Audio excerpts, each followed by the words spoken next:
Walter Elias Disney, or Walt Disney, was born on December 5, 1901 in Chicago, Illinois.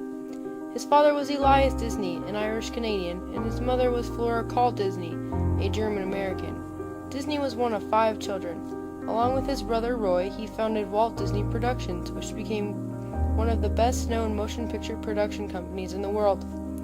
Being an innovative animator, he created the famous cartoon character Mickey Mouse. Disney started drawing at an early age and opened an animation studio in 1923.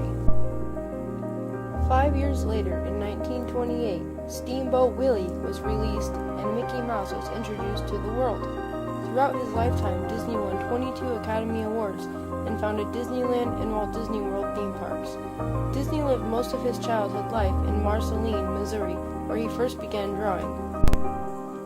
In 1911, the Disney family moved to Kansas City. In Kansas City, Disney developed a love for trains. His uncle, Mike Martin, was a train engineer who worked on the tracks between Fort Madison, Iowa, and Disney's hometown, Marceline.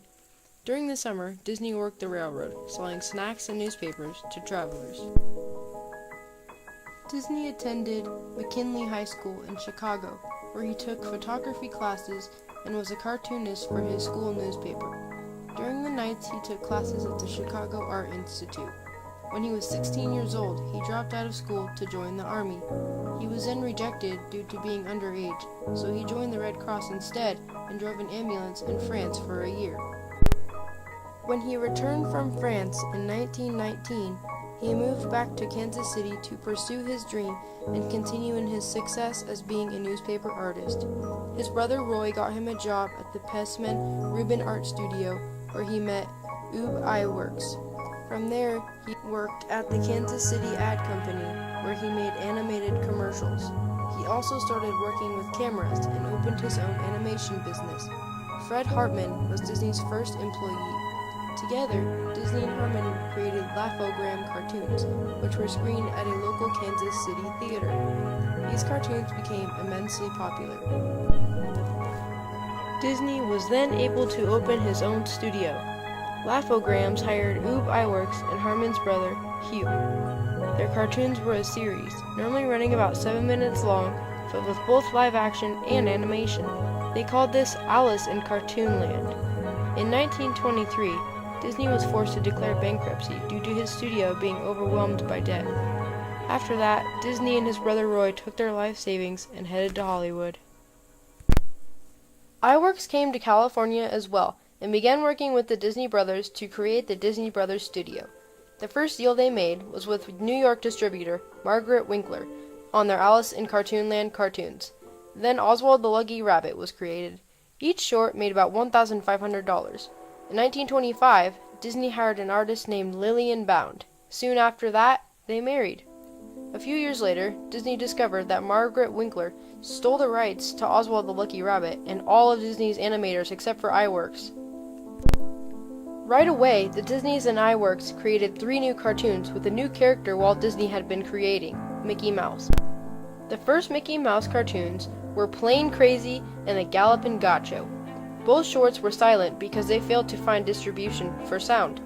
When sound finally was developed into film, Disney created Steamboat Willie, with Walt being the voice of Mickey. The cartoon was a major hit. In 1929, new characters such as Minnie Mouse, Donald Duck, Goofy, and Pluto made their way into film in their first short called Silly Symphonies. The first cartoon to be produced in color was Flowers and Trees, which was also among the most popular. Flowers and Trees was also the first cartoon to win an Oscar. In 1933, The 3 Little Pigs and its theme song, Who's Afraid of the Big Bad Wolf, became the theme song for the United States during the Great Depression. On December 21, 1937, Snow White and the 7 Dwarfs hit the big screen. Snow White and the 7 Dwarfs was the first full-length animated film, taking in $1.5 million despite the Depression, and won 8 Oscars. In the next 5 years, Walt Disney Studios released Pinocchio, Fantasia, Dumbo, and Bambi. In December of 1939, a new campus was opened in Burbank, California for Walt Disney Studios. However, in 1941, many animators resigned due to a strike. It took years for the company to recover fully. During the mid-1940s, Disney created groups of shorts, which were strung together to run at the length of a feature film. called these groups of shorts packaged features. By 1950, Disney kept his focus on full-length features. The same year, Cinderella was released, followed by the first live-action film called Treasure Island in 1950 as well. Then, Alice in Wonderland came in 1951, Peter Pan in 1953, Lady and the Tramp in 1955, Sleeping Beauty in 1959, and 101 Dalmatians in 1961. More than 100 features were made by Walt Disney Studios. Disney was also among the first to use television as entertainment. The Zorro and Davy Crockett series were popular with children, and the Mickey Mouse Club was unique in that the characters were known as the Mouseketeers. A popular Sunday night show was called Walt Disney's Wonderful World of Color, and Disney used it to promote his new theme park, Disneyland. His last major success that he produced himself was Mary Poppins, which combined live action and animation. Disneyland opened in 1955, a $17 million theme park. It was a fun place for children and families to ride rides, explore, and meet the Disney characters they loved. The park became an attraction to tourists from around the world. A few years after the opening of Disneyland, Disney began making plans for another theme park in Florida. The new theme park was still under construction when Disney was diagnosed with lung cancer in 1966.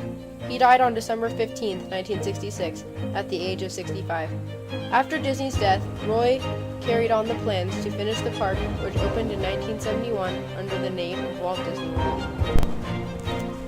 Walt Disney wanted to build the happiest place on earth, where parents could escape reality and take their children and be able to live in a fantasy world. That tradition continues today, which is a legacy that Disney left behind. Disney was a leader because he inspired people to never give up on their dreams. He told us to do what we love, to take what we do seriously, do it for others, never settle with just your first success, and don't ever let obstacles stop you. Most importantly, he said all our dreams can come true if we have the courage to pursue them. After all, everything started with a mouse.